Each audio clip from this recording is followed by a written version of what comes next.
আমি সবচেয়ে বেশি শুট করেছি মন্দির আপুর সাথে আর হচ্ছে মাসুমের সাথে। আমরা দুই বোন এই সিনেমাতে। আমাদের যখন রেডি করে সেটা আনা হতো অনেকেরা কনফিউজ হয়ে যেত যে মন্দিরা কোনটা উর্বি কোনটা। অনেক মিল তাই আছে। না? মাসুমও ওর ক্যারেক্টারে খুবই সুন্দর করেছে। শুভ ভাইয়ের ডাব শেষে শুভ ভাই এসে আমাকে বলছে যে প্রিয়ন্তী পুরোটা সিনেমা দেখেছি, তুমি কিন্তু খুব সুন্দর অভিনয় করছো। তো আমার কাছে সেটা ছিল একটা প্রাউড মোমেন্ট যে আল্লাহ শুভ ভাই এসে আমার প্রশংসা করতেছে। আমার ডিকশনারিতে আল্লাহ এই জেলাসি জিনিসটা মনে হয় দেয় নাই। আমার কাছে মনে হয়েছে মন্দিরাপুর মধ্যেও খুবই কম। আমাদের কাজ করতে যে এত ভালো বন্ডিং হয়েছে, সো যেটা হতো শুটের পরে অনেক সময় ফোন করে বলতো আই তুই কই বাসায়। নীলচক্র আপনার আশেপাশের সব সিনেমা হলে চলছে।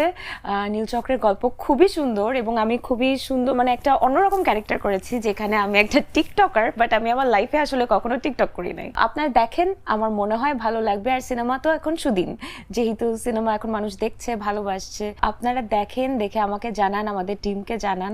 খুবই সুন্দর সিনেমা নীলচক্র, আর আমি আশা করি আপনাদের সবার ভালো লাগবে। ধন্যবাদ।